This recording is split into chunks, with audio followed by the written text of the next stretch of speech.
Ma belle-sœur m'a envoyé 70 photos explicites avec mon mari et a écrit « Je suis sa prochaine femme ». Alors je me suis assuré que ces photos fassent d'elle une paria publique et que mon mari perde tout. Je m'appelle Meredith.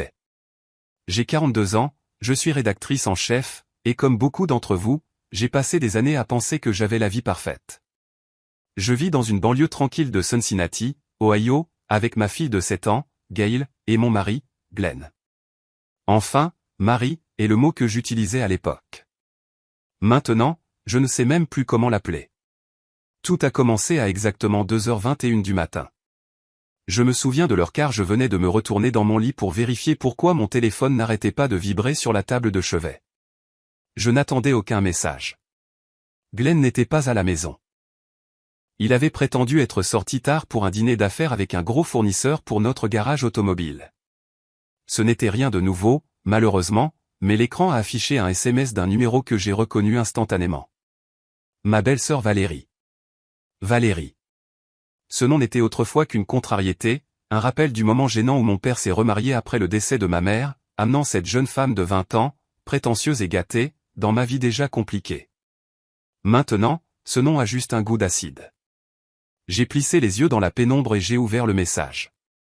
Le premier message disait, simplement et froidement, « Je suis la prochaine femme de Glenn ». J'ai cligné des yeux une fois, peut-être deux. C'était comme lire une blague sans chute. Je me souviens d'avoir entendu la pluie frapper la fenêtre et le son semblait lointain, étouffé. Puis le déluge est arrivé. Une photo après l'autre est apparue dans ma fenêtre de messages. Ce n'étaient pas des captures d'écran ou des photos floues prises de loin. Non, c'étaient des photos intimes, souriantes et de haute qualité, des dîners en amoureux, des escapades de week-end, des selfies dans des chambres d'hôtel, sa main glissée dans sa poche, son bras autour de son épaule. Mon estomac s'est noué, pas encore de douleur, mais d'une compréhension froide et solide. Il y avait 70 photos au total. 70, j'aurais pu crier.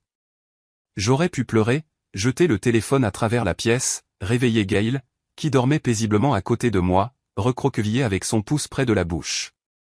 Mais je ne l'ai pas fait. Ce n'était pas mon style. J'ai appuyé sur le bouton silencieux à la place pour que les notifications ne réveillent pas Gail. Puis, dans le noir, j'ai regardé chacune de ces 70 pièces à conviction. Ce n'était pas un simple coup d'œil. C'était un inventaire méthodique et terrifiant. Il y en avait une de lui tenant un verre de vin avec ce demi-sourire ridicule et suffisant qu'il me faisait toujours quand je suggérais d'aller dîner au restaurant. Une autre avec elle portant son sweat à capuche de l'université, celui, délavé, que j'avais plié le matin même et mis dans son tiroir. L'audace, c'est ce qui m'a vraiment frappé. Elle me renvoyait toute ma vie au visage. J'ai zoomé sur leur visage. Ils ne se cachaient pas. Ils souriaient droit dans l'objectif, me défiant. Je me suis concentré sur les détails, la montre qu'il portait, le sac en cuir cher par terre sur l'une des photos d'hôtel, puis une photo s'est démarquée. C'est à ce moment que la trahison émotionnelle est devenue une stratégie juridique. Ce n'était pas à cause de ce qu'il faisait, mais à cause de ce qui se trouvait en arrière-plan, une enseigne commerciale. Notre enseigne commerciale. Elle était floue, mais indubitable. Le logo du garage automobile dont nous étions copropriétaires. Cela m'a dit tout ce que j'avais besoin de savoir sur l'origine de l'argent de ces escapades de week-end. Les fonds qui étaient censés garantir le fonds d'études de Gail, développer l'entreprise, construire notre avenir, finançaient cette petite liaison sordide avec ma belle-sœur. Le niveau de méchanceté et d'arrogance qu'il faut pour m'envoyer ça, en s'attendant à des larmes, en s'attendant à ce que je m'effondre. Ils ne m'ont pas envoyé du chagrin. Ils m'ont envoyé des munitions. J'ai immédiatement téléchargé chaque image. Je ne me suis pas fié aux métadonnées des messages. J'ai utilisé une application distincte pour vérifier les horodatages exacts et les données GPS chaque fois que c'était possible. Je les ai étiquetés avec des dates, je les ai organisés et je les ai sauvegardés dans 3 dossiers cloud différents et sur un disque externe.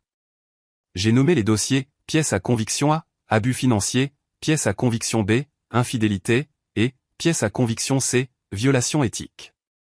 La pensée de perdre l'une de ces preuves me remplissait d'une terreur primitive. Je devais sécuriser cela. J'ai regardé l'heure, 3h45. J'ai décidé d'appeler Colline, mon amie et avocate. Je la connaissais assez bien pour savoir qu'elle serait réveillée, soit en train de travailler, soit en train de s'inquiéter. Elle a décroché à la 2e sonnerie, sa voix tendue mais professionnelle. Meredith, qu'est-ce que c'est? Cette photo que tu m'as envoyée. C'est tout vrai, Colin. Et c'est ma belle-sœur Valérie. 70 d'entre elles. Je t'envoie le lien du cloud maintenant. J'ai besoin d'une consultation d'urgence dès le matin. J'ai gardé ma voix basse, monotone. Je ne pouvais pas me permettre de craquer pour l'instant. Colin, un long son lasse. Oh, Meredith, je suis tellement désolé, mais tu as raison. C'est bon. C'est une preuve. Nous pouvons avancer rapidement sur les papiers du divorce. Je me concentre sur 2 choses en ce moment. Sécuriser les actifs de l'entreprise puisque tu es copropriétaire et que tu as contribué avec ton héritage, et assurer la garde exclusive de Gail. Ce niveau de comportement imprudent, surtout en utilisant les fonds de l'entreprise, est très mal vu par un juge.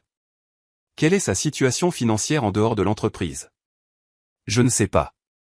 Je m'occupais de la comptabilité, mais il contrôlait les flux de trésorerie. C'est ça le problème. Il a retiré de l'argent pour des fournisseurs ces derniers temps.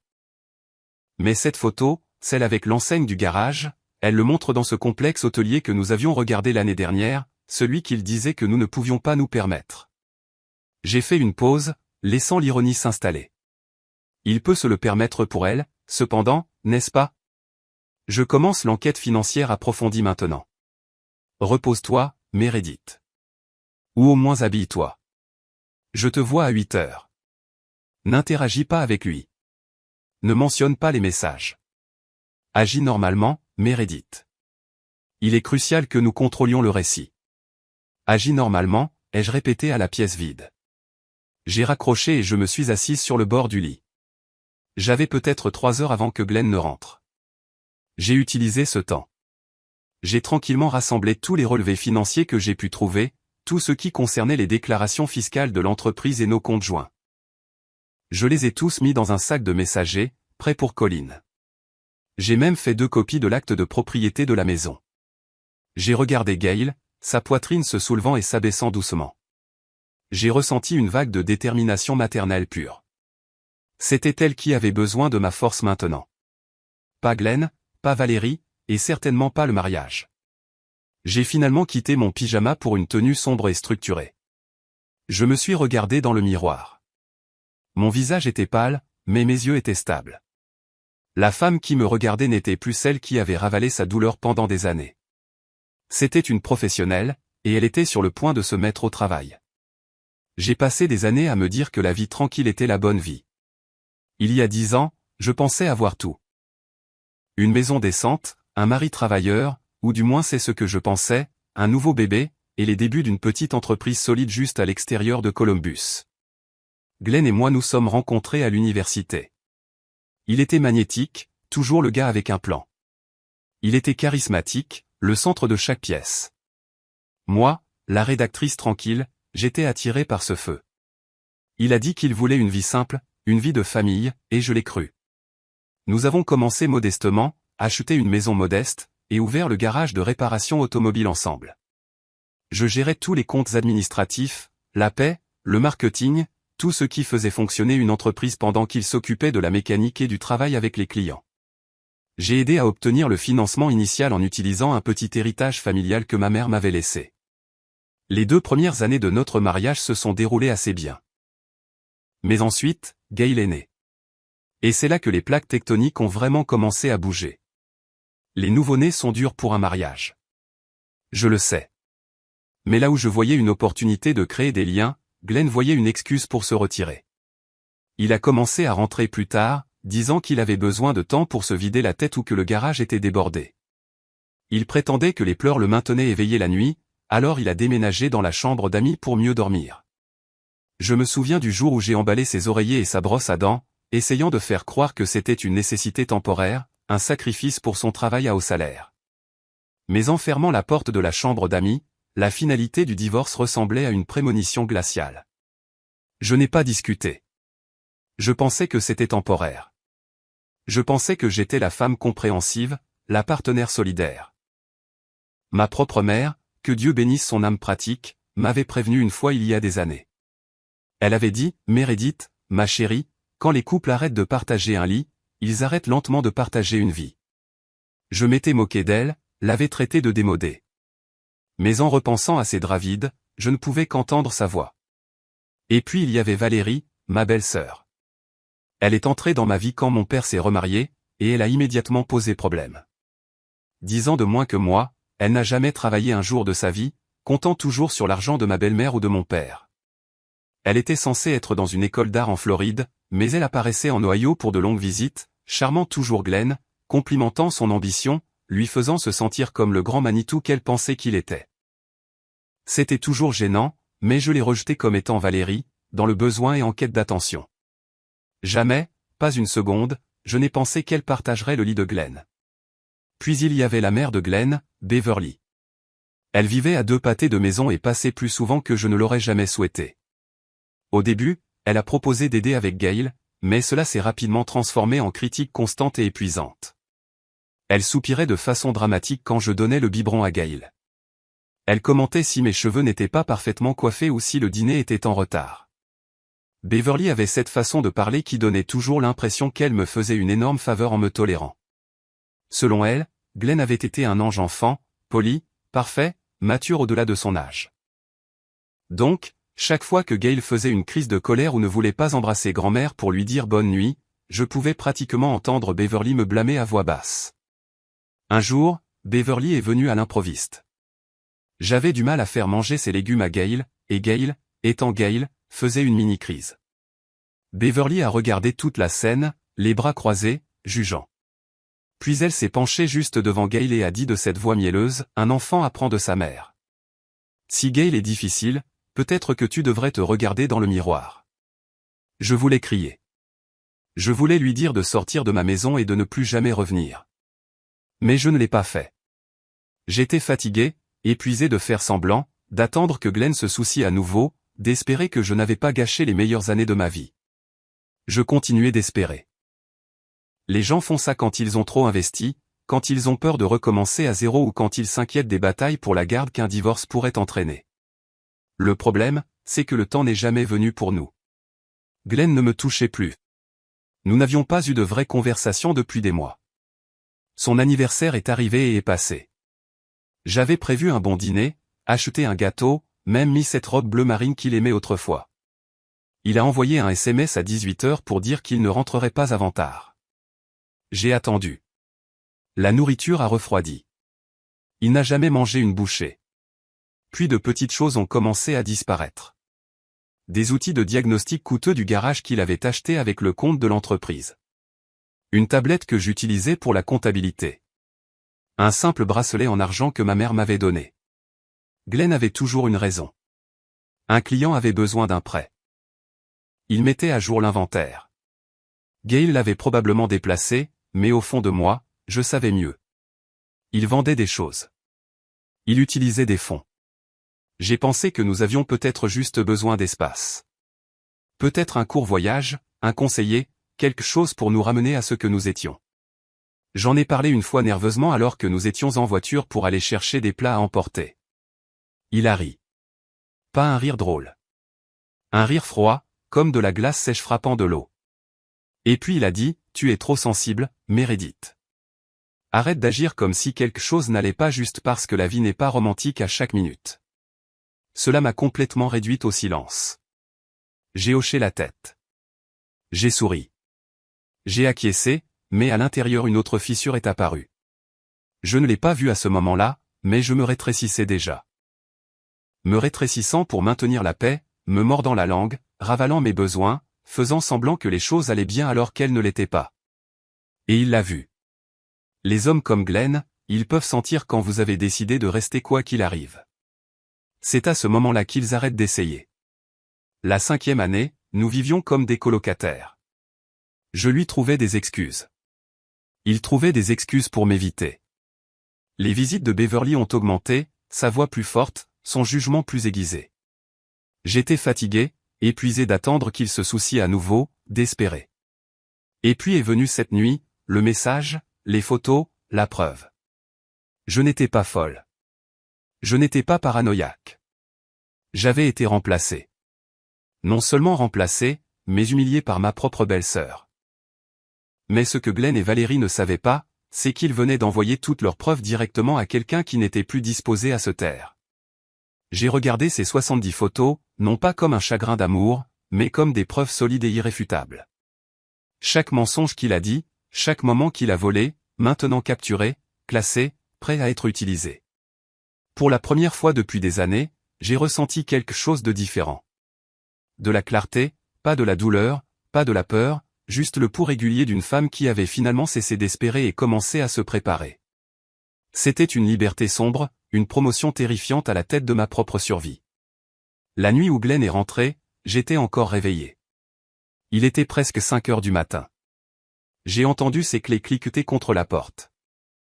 Le bruit qu'il a fait en les laissant tomber dans le bol en céramique que j'avais fait dans un cours de poterie notre première année de mariage. C'était autrefois un symbole de notre vie commune. Maintenant, ça sonnait juste creux. Gail s'est agité à côté de moi. Je lui ai doucement tapoté le dos et l'ai embrassé sur le front, gardant ma respiration régulière, faisant semblant de dormir. Depuis le couloir, sa voix a traversé l'obscurité. Meredith. Il avait l'air normal. Trop normal. Comme si rien ne s'était passé, comme s'il n'avait pas passé la nuit avec ma belle-sœur. Je n'ai pas répondu. Je ne voulais pas qu'il entende le tremblement dans ma voix, l'acier que je forgeais dans mes entrailles. Il a descendu le couloir, empestant le parfum bon marché et l'odeur indubitable du whisky. J'ai entendu le bruit de ses chaussures, le bruit sourd de sa veste tombant par terre, puis le bruit de la douche. Toujours la douche, comme s'il pouvait rincer tous les péchés qu'il avait accumulés cette nuit-là. Quand il a fini, il n'est pas venu dans notre chambre. Il n'avait pas dormi dans notre lit depuis plus de 2 ans. J'ai laissé faire. Cette nuit-là, je ne l'ai pas suivi. Je suis resté où j'étais, tenant Gail. J'ai fixé le plafond et j'ai compté les secondes entre chaque goutte du robinet de la salle de bain. Chacune semblait plus forte que la précédente. Je n'ai pas dormi de la nuit. Le matin, les petits doigts de Gail ont touché mon visage. Elle a chuchoté, « Maman, réveille-toi ». Son haleine sentait les fraises. Je l'ai embrassée sur la joue et je me suis levé. Nous avons trottiné ensemble jusqu'à la cuisine. Juste nous deux. C'est alors que Beverly est apparue. Elle était déjà là, comme une méchante qui savait que le spectacle allait commencer. Ses cheveux fraîchement teints, crêpés en hauteur comme si elle allait à un banquet d'église. Des boucles noires brillant comme du plastique. Elle n'a pas dit bonjour. Elle ne le faisait jamais. Tu te lèves seulement maintenant, a-t-elle dit en fronçant les sourcils devant mon pyjama. L'enfant a probablement faim. Je suis debout depuis des heures déjà. Gail s'est cachée derrière ma jambe. J'ai tendu la main et j'ai serré sa main. Je ne veux pas de grand-mère, a-t-elle marmonné de sa petite voix douce. Les lèvres de Beverly se sont amincies. Cet enfant est si méchant. Je ne sais pas d'où elle tient ce caractère. Glenn a toujours été un ange. Je n'ai pas répondu. Je suis passé devant elle et j'ai sorti les œufs du réfrigérateur. Normalement, j'aurais fait semblant de ne pas entendre. Je l'aurais ignoré. Mais pas aujourd'hui. Aujourd'hui, j'ai cassé des œufs dans un bol, j'ai regardé le tourbillon jaune, et j'ai dit, aussi plat qu'une pierre, Beverly, peux-tu te taire? Il y a eu un long silence. Elle s'est figée près du couloir, stupéfaite. Sa bouche est littéralement restée ouverte. Qu'est-ce que tu viens de dire, Meredith? Tu te sens bien? J'ai claqué le couteau 2 fois sur la planche à découper et je me suis retourné lentement. J'ai dit, tais-toi. Je me sens parfaitement clair. Merci. Elle a cligné des yeux. Son rouge à lèvres rouge vif a tremblé une seconde. On aurait dit un ballon que quelqu'un avait lâché en plein gonflage. J'ai préparé le petit déjeuner pour Gail et moi. Juste nous. 2 assiettes. Pas de troisième. J'ai méticuleusement beurré le toast de Gail, me concentrant sur l'acte simple et pratique. Beverly, toujours sous le choc, a déambulé dans le couloir, a frappé à la porte de Glenn et a chanté, « Glenn, le petit déjeuner est prêt. » Comme si c'était 1950. Elle s'accrochait désespérément à son rôle de mère de la parfaite ménagère. Au moment où Glenn est entré en titubant dans la cuisine en peignoir, sentant le savon et la honte, Gail et moi étions déjà habillés et sortions par la porte d'entrée. Où est le petit déjeuner? J'ai une grosse réunion ce matin, a-t-il demandé, la voix rauque et autoritaire. Je n'ai pas répondu. Gail a levé les yeux vers moi et a dit, « Papa n'en a pas eu. » Non, ai-je dit. Maman prépare le petit déjeuner pour Gail. La maman de papa peut maintenant préparer le petit déjeuner pour papa. Nous passons à de meilleures choses, ma chérie. Gail a hoché la tête comme si tout cela lui semblait parfaitement logique. Nous sommes montés dans la voiture. Le trajet jusqu'à l'école était silencieux, l'air épais de ma nouvelle résolution. En la regardant sauter vers la porte, j'ai réalisé quelque chose de profond et de clair. Il ne s'agissait pas seulement de tromperie. Il s'agissait de toutes les années que j'ai données. Toutes les fois où je me suis tu. Toutes les fois où j'ai nourri tout le monde en premier et me suis laissé affamer. Plus maintenant. Je me sentais plus légère que je ne l'avais été depuis des années, comme si je m'étais enfin débarrassé d'une peau lourde et laide. J'ai conduit directement au bureau de Colline. La conversation était purement professionnelle, se concentrant uniquement sur la procédure de divorce. Elle avait déjà sorti des rapports préliminaires sur les actifs de l'entreprise. Le salaire de Glenn a été gonflé au cours de la dernière année, Meredith, a dit Colline en tapotant une impression. Il s'est essentiellement versé des primes exorbitantes que vous n'avez pas approuvées, prétendant que c'était pour de l'équipement alors que cela a clairement servi à financer le style de vie de Valérie. Nous l'avons pris la main dans le sac pour faute financière, surtout depuis qu'il a mélangé l'argent avec les fonds de votre héritage. J'ai vu ça dans les livres, ai-je dit, mais je ne pouvais pas prouver où allait l'argent. Il appelait ça des coûts de fournisseur. C'était tout déguisé. Je dois m'assurer d'obtenir le contrôle total de l'entreprise pour nettoyer son gâchis et la garde exclusive de Gail. Nous visons un règlement complet, Meredith. La participation majoritaire dans l'entreprise et la garde exclusive de Gail. Son imprudence avec les fonds de l'entreprise pendant que vous étiez à la maison à élever son enfant est indéfendable au tribunal. Le juge examinera l'héritage que vous avez investi et verra son comportement comme une négligence financière grave. Nous devons être l'image du calme, de la raison contrôlée. Nous avons passé en revue la stratégie pendant 1 heure, détaillant exactement comment je devais agir. Calme, sans émotion, et concentré uniquement sur les faits. Je devais devenir une pierre. Quand je suis rentré à la maison après avoir déposé Gail et rencontré Colline, Glenn et Beverly m'attendaient dans le salon. Je suis entré et j'ai immédiatement remarqué le silence, tendu et crispé, comme si la pièce retenait son souffle. Beverly avait poudré son visage si abondamment qu'on aurait dit qu'elle essayait d'enterrer sa propre expression. Son rouge à lèvres était rouge vif, trop rouge pour un deuil. On aurait dit quelqu'un qui se déguise, quelqu'un qui ne sait pas comment être pris au sérieux sans une performance. Glenn était affalé sur le canapé, les bras croisés comme un adolescent rebelle. Il n'a même pas essayé de cacher le regard suffisant sur son visage, le regard d'un homme qui pensait que j'étais trop faible pour partir. « Tu as vraiment préparé le petit déjeuner juste pour toi » a d'abord lancé Beverly. « Quelle sorte de femme fait ça ? Tu essaies d'affamer ton mari ?» Je l'ai regardé, puis Glenn, puis de nouveau elle. Je suis allé à la cuisine et je me suis versé un verre d'eau. J'ai bu une lente gorgée. Je n'avais pas besoin de crier. Je n'avais pas besoin de pleurer. J'avais les faits et c'était tout le pouvoir dont j'avais besoin. J'ai préparé le petit déjeuner pour moi et pour Gail, ai-je dit calmement en retournant au salon. Pas pour Glenn. Et n'as-tu pas toujours dit que ma cuisine était terrible ? J'ai pensé qu'il méritait mieux ce matin. Peut-être que ta cuisine lui convient mieux. Glenn s'est agité sur son siège, visiblement confus par mon manque d'hystérie. Il s'attendait à une crise de nerfs. Je leur ai donné le silence. Ils voulaient se battre. Je leur ai posé des questions. Ils pensaient avoir le pouvoir. J'étais sur le point de leur montrer à quel point ils en avaient peu. Qu'est-ce que ça veut dire, Meredith ? Tu veux en venir quelque part ? A finalement réussi à dire Glenn. Dis-moi, ai-je répondu. Je pose juste de simples questions sur ta routine quotidienne. La voix de Beverly a vacillé. Tu dis que tu ne veux plus de ce mariage ? Tu vas tout jeter par-dessus bord. Tu vas ruiner la vie de ta fille. J'ai souri un peu. C'est peut-être une question que tu devrais poser à ton fils. Et à ta belle-fille. Ils semblent avoir pris des décisions pour moi. Glenn s'est redressé.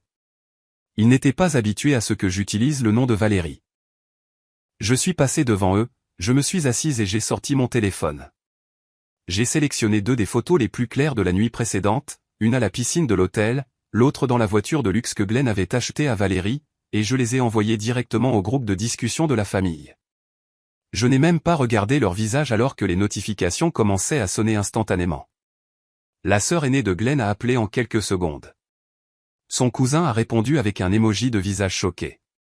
Même son oncle, qui n'envoyait habituellement que des blagues de papa, a répondu avec une longue série de points d'interrogation. Glenn s'est jeté sur moi, le visage rouge de panique et de rage. « Qu'est-ce qui ne va pas chez toi? Pourquoi ferais-tu ça ?» J'ai reculé, levant la main. Pas de cri. Gail est à l'école. Ne nous comportons pas comme des adolescents. C'est toi qui as fait le sale boulot, Glenn. Je m'assure juste qu'il soit mis au grand jour. Il a serré la mâchoire, les poings serrés. Beverly s'est levée, prête à intervenir. Tu ruines ta propre famille, a-t-elle sifflé. Afficher le linge sale comme une reine du drame. Tu devrais avoir honte. Je me suis tourné vers elle. Tu veux parler de linge sale? Parlons de la façon dont la carte de crédit de ton fils a été utilisée pour acheter une chambre d'hôtel pour une fille 2 fois plus jeune que lui, ma belle-sœur. Ou de la façon dont l'entreprise dont tu es si fier est utilisée pour financer des week-ends et des sacs à main de créateurs, de l'argent qui devrait garantir le fonds d'études de Gail. Les yeux de Beverly se sont plissés. Tu te crois maligne? Tu te retrouveras avec rien. Non, ai-je dit. Je suis minutieuse. Et je me retrouverai avec tout ce que j'ai gagné. Juste à ce moment-là, Colin a frappé à la porte et est entrée sans attendre d'invitation. Elle portait son regard calme et vif habituel, une pile de dossiers à la main. « Rebonjour, Glenn » a-t-elle dit froidement. « Beverly. » Glenn a froncé les sourcils. « Pourquoi est-elle là ?»« Je n'ai pas encore accepté d'avocat. Parce que j'ai dit que cette conversation n'est plus personnelle. C'est légal. » Colin a tendu un document à Glenn. Ce sont des copies des registres financiers de votre entreprise. C'est tant de données. Nous avons retracé toutes les dépenses liées à Valérie à partir du moment où elle est mystérieusement réapparue dans votre vie. Les frais d'hôtel, les vols, la nouvelle voiture, le bail de l'appartement, tout. Glenn a regardé les pages comme si elles étaient écrites dans une langue qu'il ne pouvait pas lire. Et puisque vous avez utilisé des actifs communs et l'héritage initial de Meredith pour financer cela, a poursuivi Colin, sa voix parfaitement égale, Meredith a droit à une part équitable. Une part très équitable, surtout si l'on considère la fraude impliquée dans le gonflement de votre prétendu salaire. Le visage de Beverly a pâli. Tu vas ruiner ton propre mari. Tu n'auras plus jamais un salaire aussi élevé. Tu seras pauvre. J'ai secoué la tête. Il l'a déjà fait lui-même. Je m'assure juste qu'il nettoie après son désordre. Et je m'inquiéterai de mon propre salaire. J'ai ma propre promotion qui arrive. La confrontation a duré une autre heure. Glenn n'arrêtait pas d'essayer de justifier ses actions, me reprochant d'être trop concentré sur Gail, ou sur les comptes de l'entreprise. Colin a simplement réfuté chaque argument avec une date, un rapport de dépenses ou une citation directe d'un des messages de Valérie que j'avais sauvegardé. Nous avons discuté des termes du divorce, des arrangements de garde pour Gail, et de la division du garage automobile. Tout était froid, purement commercial.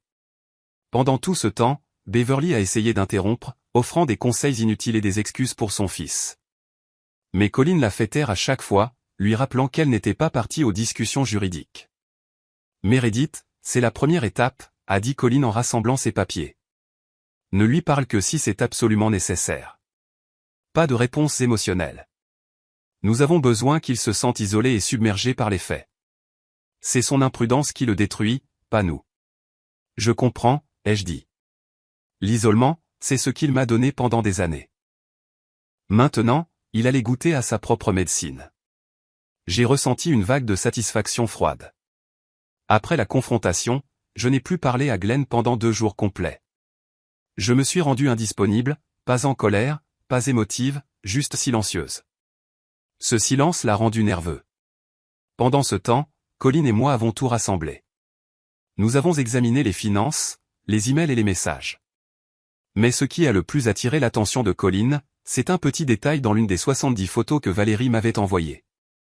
Dans le coin, derrière leur petit déjeuner romantique sur une terrasse, se trouvait un bâtiment avec le logo distinct de l'université d'Eastern Lake. C'était l'université où travaillait la fondation de Bourse Glenay. Il avait lancé le programme quelques années auparavant pour aider les étudiants défavorisés et prometteurs. C'est ainsi qu'il l'a décrit dans ses interviews locales pompeuses. J'étais assise en face de Colline à son bureau, remuant mon café. Tu penses qu'elle est l'une des étudiantes? Ça explique pourquoi elle traînait toujours dans le coin. Colline a hoché la tête. C'est la seule explication logique pour laquelle il passerait autant de temps là-bas et utiliserait le nom de l'entreprise pour le couvrir. La violation éthique est énorme. Un seul moyen de le savoir. Nous avons appelé l'université, nous présentant comme les cofondatrices du fonds de bourse, ce qui était techniquement vrai. J'avais rédigé les documents promotionnels et les documents juridiques, m'assurant que toutes les déclarations fiscales étaient correctes. Glenn se contentait de se présenter pour sourire aux événements et remettre les gros chèques. Le concept du fonds d'études était mon idée, ancrée dans mon propre parcours. En moins d'une journée, nous avions un rendez-vous pour parler au professeur Stanley, le responsable du programme. Le campus n'était qu'à 1 heure de route. Un beau trajet au début du printemps, les arbres commençant tout juste à bourgeonner. En passant devant tous ces jeunes étudiants, j'ai senti quelque chose m'attirer. Une version de moi-même que je n'avais pas vue depuis des années. Jeune, pleine d'espoir, croyant encore que la vie était juste, croyant encore à la valeur de l'éducation et du travail acharné. C'est moi qui suis allé à l'université avec une bourse partielle. Je savais ce que signifiait ce genre d'aide. Je me souvenais des longues nuits à écrire des dissertations, de l'excitation de mon premier emploi salarié, du sacrifice que j'ai fait en investissant mon héritage dans l'entreprise de Glenn. Voir Glenn potentiellement corrompre cela, abuser de la confiance de l'université, m'a glacé le sang. Ce n'était plus seulement personnel. C'était de la corruption publique et une attaque contre tout ce que j'appréciais. Le professeur Stanley nous a accueillis chaleureusement, me serrant la main avec ses 2 mains. Nous sommes honorés que vous soyez venus, madame, a-t-il dit. Le travail que votre famille a accompli ici, ça a changé des vies. Le fonds d'études que vous avez créé fait vraiment une différence. Nous sommes très prudents avec les décaissements. J'ai forcé un sourire poli et j'ai hoché la tête. Nous voulons juste nous assurer que le soutien va aux bons étudiants et que toutes les directives éthiques sont respectées. Nous effectuons une vérification interne de l'intégrité du processus. Il a sorti plusieurs dossiers et a commencé à nous montrer des profils. Un s'est immédiatement démarqué. Valérie May, majeure en littérature, dans les 5% supérieurs de sa classe, a représenté l'université dans plusieurs compétitions académiques, a fait du bénévolat à la bibliothèque du campus, a un emploi à temps partiel hors campus. Elle est vraiment spéciale, a dit le professeur Stanley, sa voix pleine de fierté. A surmonté tant de choses. Le genre d'étudiant que l'on rêve d'aider. Elle a été une bénéficiaire modèle. Sa candidature a été parrainée personnellement par Glenn. J'ai échangé un regard avec Colline. Est-ce que Valérie est sur le campus aujourd'hui, professeur? Il a pris son téléphone de bureau, a composé rapidement, puis a froncé les sourcils. Elle a pris un jour de maladie. Elle a dit qu'elle ne se sentait pas bien. Une mauvaise grippe. Très contagieuse. J'ai laissé ma voix s'imprégner d'inquiétude. Oh non, c'est dommage.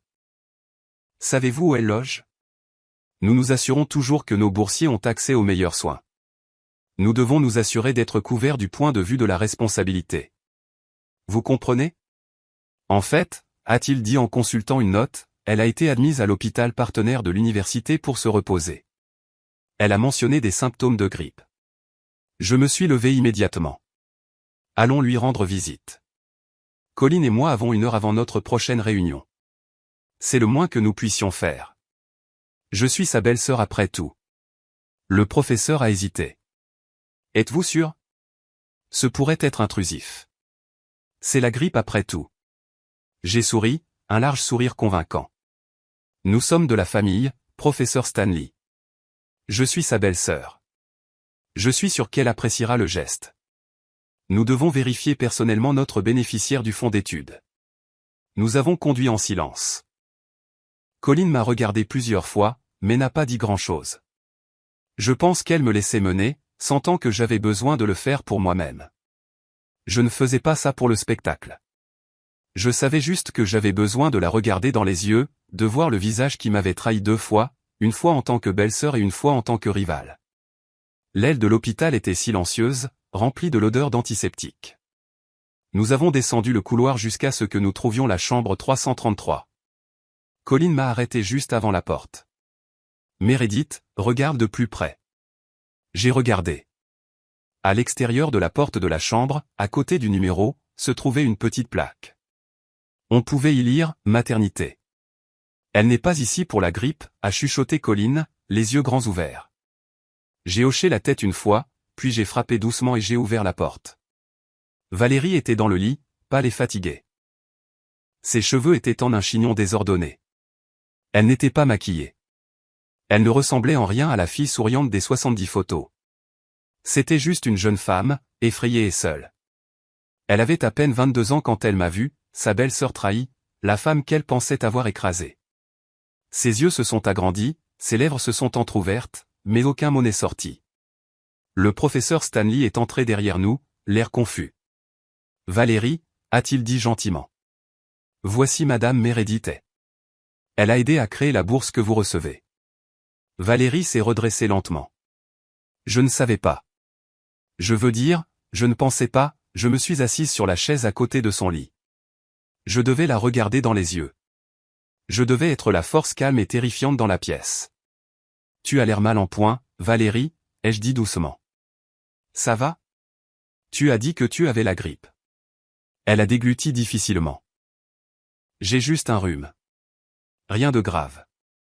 Je serai bientôt de retour sur le campus. » Colin a jeté un coup d'œil autour de la pièce, puis est sortie dans le couloir et a regardé des deux côtés, s'assurant d'avoir un public. Elle est revenue et a dit, juste assez fort pour que les autres à proximité puissent entendre, « Choix intéressant d'héberger une patiente atteinte de grippe contagieuse dans l'aile de la maternité. C'est une énorme violation des codes de la santé. » Un murmure a commencé à s'élever du couloir. Des portes se sont entr'ouvertes. D'autres patients ont commencé à poser des questions. Pourquoi y a-t-il quelqu'un avec la grippe ici? Le système immunitaire de mon nouveau-né est faible. C'est censé être l'aile VIP. Des infirmières se sont précipitées pour contenir le bruit. Une infirmière a lâché, essayant de rétablir l'ordre, elle n'est pas malade. Elle est ici pour des soins prénatals. C'est une complication avec sa tension artérielle. Le couloir est devenu silencieux. À l'intérieur de la pièce, le visage de Valérie est devenu de la couleur de la craie. Colin s'est penché et a dit à voix basse, « Maintenant que la pièce est réveillée, devrions-nous parler de ton bébé, Valérie ?» Valérie s'est mordu les lèvres si fort qu'on aurait dit qu'elles allaient saigner. Le professeur Stanley nous a regardés, stupéfaits. « Valérie, est-ce vrai? Un bébé? Et tu as menti sur la grippe? » Elle a hoché la tête une fois, lentement, la honte visible dans ce simple mouvement. J'ai posé la dernière question dévastatrice. « C'est de Glenn? » Elle n'a rien dit. Elle a juste tiré la couverture jusqu'à son menton et a détourné le regard, refusant de croiser mon regard. C'était une réponse suffisante. Colin a regardé le professeur, sa voix vive et juridique. Compte tenu de la nature de leur relation, il y a de sérieuses implications éthiques ici. Il parraine une étudiante avec qui il couche, une étudiante qui se trouve être également la belle-sœur de sa femme. C'est un conflit d'intérêts massif. Il a cligné des yeux, la prise de conscience du scandale le frappant d'un seul coup.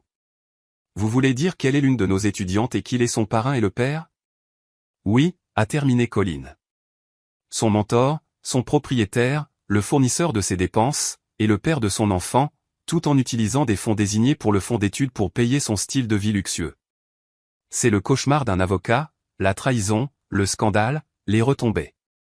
Il s'est tourné vers la porte et a dit fermement, « J'appelle la sécurité du campus et le conseil d'administration maintenant. C'est une violation de toutes les directives éthiques que nous avons. Cela remet en question l'intégrité de toute la fondation. Nous aurons besoin d'un audit complet. » Mais je n'avais pas encore fini. Je me suis levé et je me suis tourné vers Valérie, qui tremblait légèrement sous la couverture. Je voulais qu'elle comprenne la profondeur de son arrogance. « Tu pensais que m'envoyer ces photos me briserait, Valérie ?» ai-je dit doucement en me penchant. « Tu pensais que j'enverrais un chèque et que je partirais.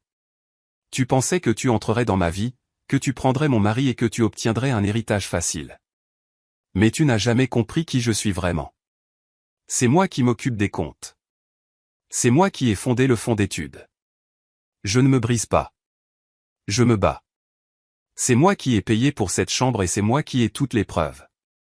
Je me suis redressé, lui tournant le dos. La scène était terminée. Le décor était planté. Si vous écoutez toujours, s'il vous plaît, aidez-moi en aimant cette vidéo et en commentant le chiffre ci-dessous.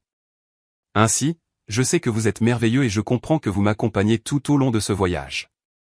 Votre aide est un énorme encouragement et une acclamation pour moi. S'il vous plaît, commentez le chiffre 1 pour que je puisse vous reconnaître et maintenant, s'il vous plaît, écoutez pendant que je continue de raconter mon histoire. Je ne suis pas rentré directement à la maison après la visite à l'hôpital. J'avais besoin d'un moment pour traiter l'audace pure de tout cela. Glenn, sa mère Beverly, et maintenant ma belle-sœur Valérie, tous empêtrés dans ce gâchis corrompu. J'étais assise dans ma voiture sur le parking de l'hôpital, les mains sur le volant, fixant le bâtiment. Tout ce qui s'était passé au cours des 72 dernières heures m'a soudain semblé surréaliste, comme si j'avais été projeté dans la vie de quelqu'un d'autre et que je revenais tout juste dans ma propre peau. Puis mon téléphone a vibré. C'était Colleen. Elle est en tendance, a dit Colleen sans même dire bonjour. Quoi? En tendance pourquoi, ai-je demandé, le cœur battant. Colleen avait l'air à la fois amusée et fatiguée. Une des infirmières a posté une photo, a dit qu'une boursière universitaire avait été surprise en train de mentir sur sa maladie pour cacher une grossesse secrète. C'est assez vague pour être légal, mais Internet s'enflamme. Les sites d'information locaux flairent déjà la violation éthique. J'ai ouvert la publication. Effectivement, il y avait une photo floue de la porte de l'hôpital de Valérie avec le panneau de la maternité à peine visible. La légende disait, quand tu simules la grippe pour cacher ce que tu portes vraiment. Les commentaires explosaient. La plupart ne savaient pas encore de qui il s'agissait, mais le drame était magnétique. C'est alors que Colleen a ajouté, nous avons un choix maintenant, Meredith. Veux-tu que ça se calme tranquillement, ou guidons-nous l'histoire? La procédure de divorce sera beaucoup plus simple si le public sait pourquoi nous reprenons l'entreprise. C'est ta chance pour une promotion publique de ton nouveau statut. Je n'ai pas hésité. Nous la guidons. Nous devons nous assurer que tout le monde connaît la vérité sur l'abus du fonds d'études. Alors, nous l'avons fait. Au cours des 2 jours suivants, Colleen et moi avons rédigé une lettre méticuleuse au conseil d'administration de l'université. Nous avons énuméré toutes les violations éthiques que Glenn avait commises, parrainé une étudiante avec qui il couchait, utilisé les fonds de l'entreprise pour des plaisirs personnels, et violé l'intégrité de la fondation.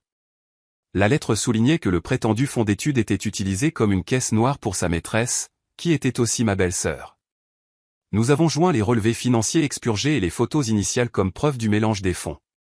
Nous avons envoyé des copies à la presse, pas seulement aux tabloïds, mais aux vrais journaux discrets qui couvraient l'actualité économique locale et l'éthique universitaire.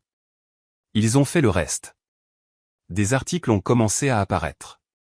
Un homme d'affaires de l'Ohio fait l'objet d'une enquête pour détournement de bourse d'études.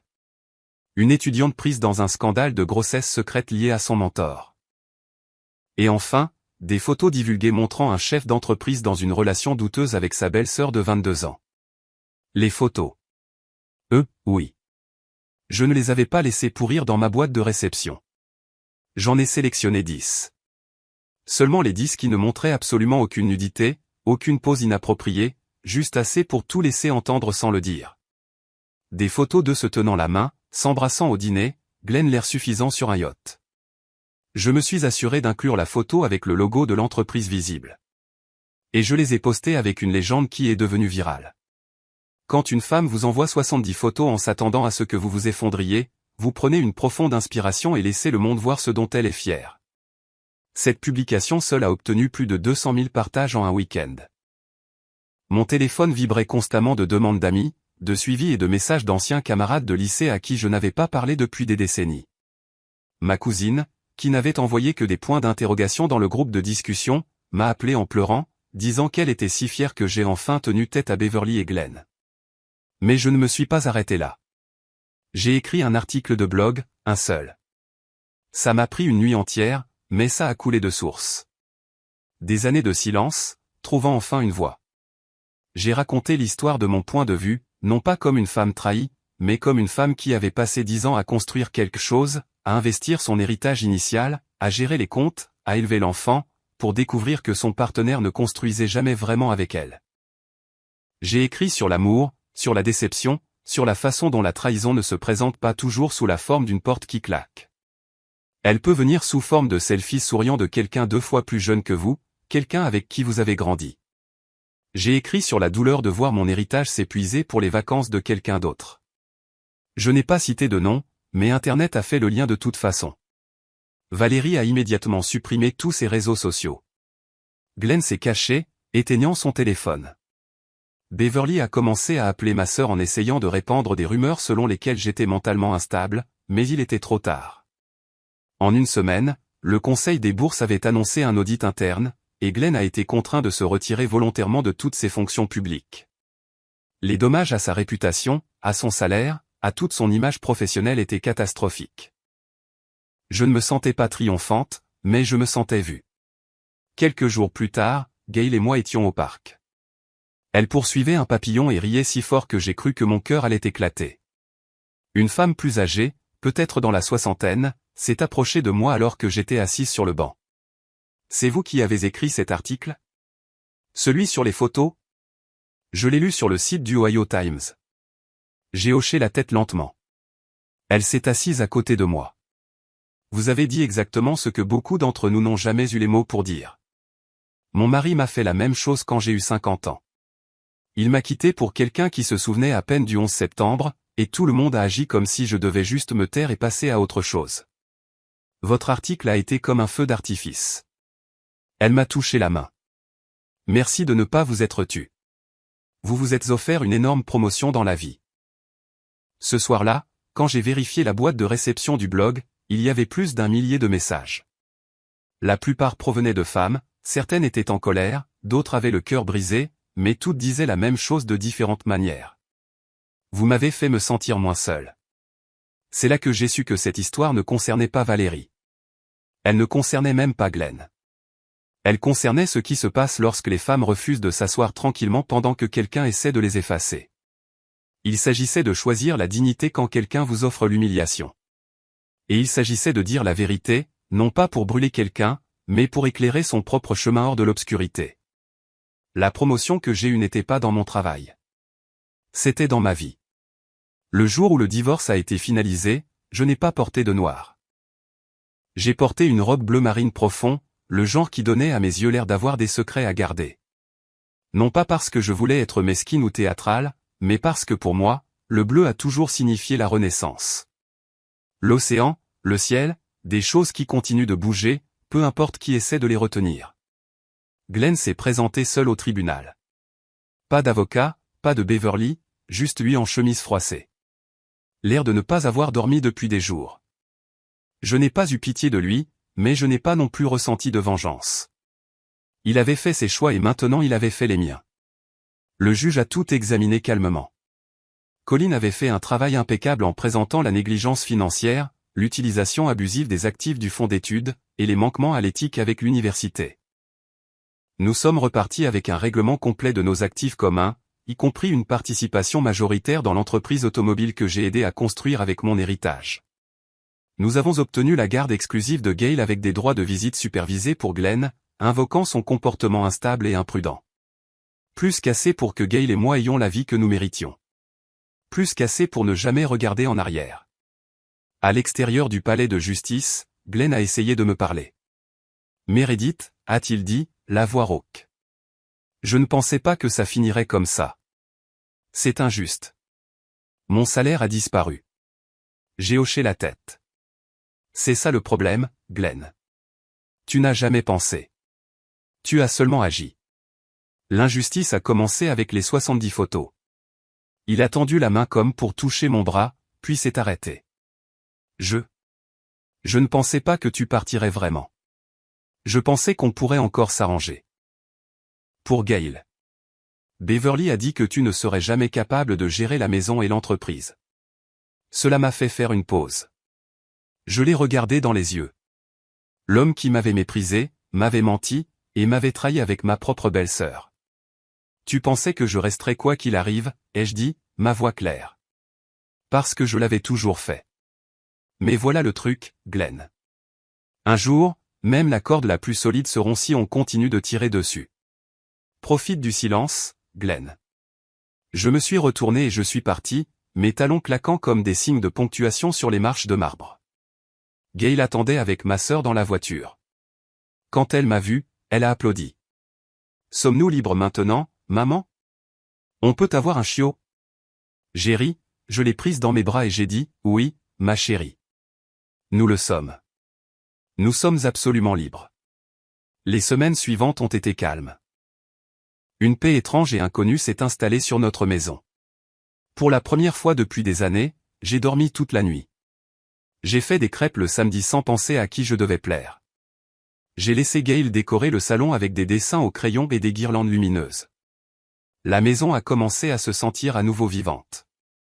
J'ai utilisé mon nouveau contrôle sur l'entreprise pour embaucher un gestionnaire compétent, et j'ai réorienté mon attention sur ma carrière d'éditrice, ce qui a rapidement mené à une promotion importante. J'ai passé plusieurs week-ends à emballer les affaires de Glenn de la chambre d'amis. Je n'ai pas précipité les choses. J'ai plié ses chemises, organisé ses outils, et tout mis dans des boîtes étiquetées. C'était un processus banal, mais dans sa praticité, j'ai trouvé une immense satisfaction. Chaque boîte était un pas de plus loin de l'homme qui m'avait fait perdre mon temps. Je ne voulais pas le voir, même pas aux événements scolaires de Gail. Colin s'est occupé de toute la logistique de ses visites supervisées. Puis un après-midi, j'ai reçu une lettre par la poste. Pas d'adresse de retour. À l'intérieur se trouvait une seule photo, l'une des 70 que Valérie m'avait envoyées. Il y avait un X rouge dessiné dessus. Et au dos, juste 4 mots. Je ne l'ai jamais vu venir. Il n'y avait pas de signature, mais je n'en avais pas besoin. J'ai plié la photo en deux, l'ai jetée à la poubelle, et je suis sorti au soleil. Parce que c'était la vérité, n'est-ce pas? Ils ne l'ont jamais vu venir. Ils n'ont jamais imaginé que la femme derrière les dîners tranquilles, les dépôts à l'école, les merci polis et le linge plié serait la même femme qui pourrait prendre sa douleur et la transformer en pouvoir. Ils ne pensaient pas que je partagerais les photos. Ils ne pensaient pas que je raconterais l'histoire. Ils ne pensaient pas que je serais cru. Et ils ne pensaient certainement pas que je gagnerais. Mais je l'ai fait. Et pas seulement au tribunal. J'ai gagné dans la vie. J'ai gagné en refusant de laisser leur trahison me définir. J'ai gagné en retrouvant ma voix. Et j'ai gagné en montrant à ma fille que le silence n'est pas une force quand quelqu'un vous piétine l'âme. Dans les mois qui ont suivi, le blog s'est développé. De plus en plus de femmes ont écrit. Nous avons créé une petite communauté. Pas de grands slogans, pas de grandes missions, juste de la vérité, des histoires, du soutien, un endroit pour être entendu. Parfois, nous pensons que la vengeance signifie la destruction. Mais parfois, la vengeance consiste simplement à dire la vérité assez fort pour que quelqu'un d'autre s'y reconnaisse et se lève aussi. Alors me voilà, toujours debout, toujours en marche, toujours libre. Si l'on vous a déjà fait sentir que votre douleur n'était pas valide, que votre voix était trop petite, ou que votre histoire ne valait pas la peine d'être racontée, j'espère que cette vidéo vous rappelle que vous n'êtes pas seul. Et si quelqu'un vous envoie un jour 70 photos en s'attendant à ce que vous vous brisiez, j'espère que vous vous souviendrez que vous n'avez pas à vous briser. Vous pouvez vous élever. Et parfois, s'élever est la meilleure vengeance de toutes. Si cette histoire vous a touché ou vous a rappelé votre propre force, je vous invite à partager vos réflexions dans les commentaires ci-dessous.